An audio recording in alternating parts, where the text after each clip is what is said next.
Morning, everybody. Thanks for tuning in. Hope y'all doing okay. So, off today, and I'm out running a quick errand with my wife.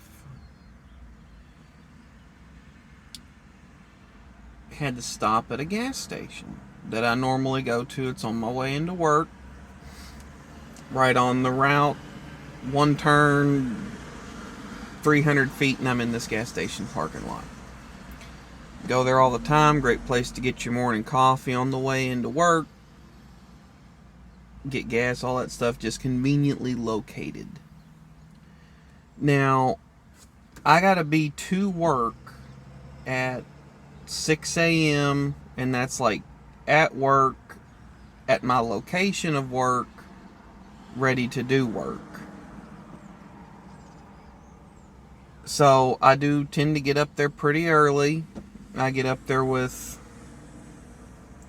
I like to get up there with at minimum 45 minutes to spare because that gives me time to make the long walk back to my job station and gives me time to run to the restroom, get all my stuff together that I got to get, a couple hand tools and things like that. Just one of them things that works out good for me.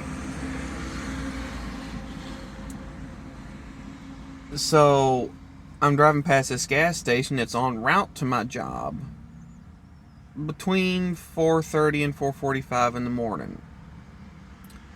Well, this morning I had to run by this gas station, take my wife somewhere. We're just chilling, hanging out together.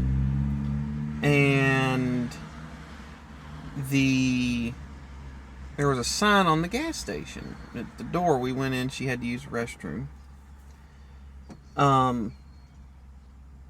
That the gas station was now going to be closed from 11 p.m. to 5 a.m. until further notice. Sorry for the inconvenience. Get it? Not upset. Things happen. Go in and ask the cashier about it, and they said that it was due to manpower issues. Not upset at anyone that's there. The part about it that I don't get is I actually worked the overnight shift at a gas station for a year or so, and it wasn't all that bad. Especially at a place where, you're catching shift work, not interstate travel. But even then, it drastically slows down after about 11 o'clock, once everybody that is going into work on night shift and once everybody that's going home on night shift rolls through, you're almost by yourself. So the gas station that I worked at, I worked 4 nights a week.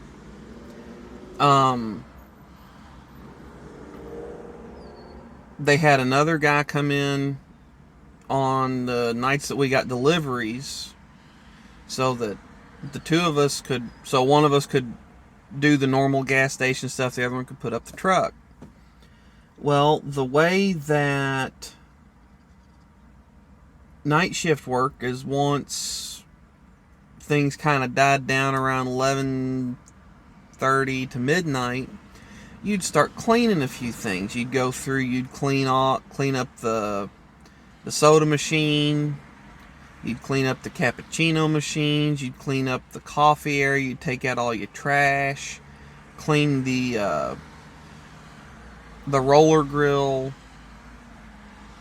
Sweep and mop. That was kind of your chore list. They made a chore list for every shift, and since you were the least staff shift, you would have a lighter list, but the stuff that you had to get done was stuff that they couldn't do during the peak hours. Wasn't a bad gig. By the time I got done cleaning everything, I'd typically have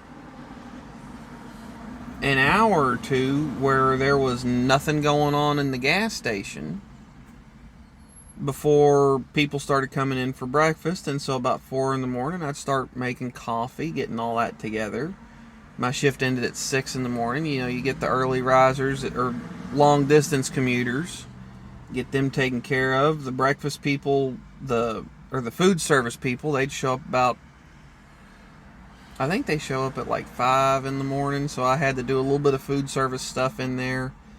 But it wasn't terrible. And once they started showing up, shift was almost over. I was 10 to 6. So anyway, it's frustrating the amount of people right now that don't want to work. Good buddy of mine at work, he's having joint problems. He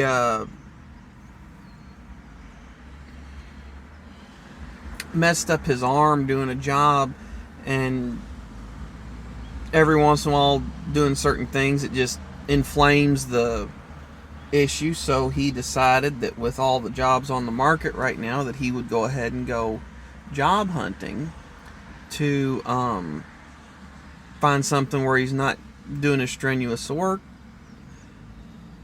Respect the decision. Had no issues finding a job that would pay him what he needed to survive, that fit the criteria that he set for himself.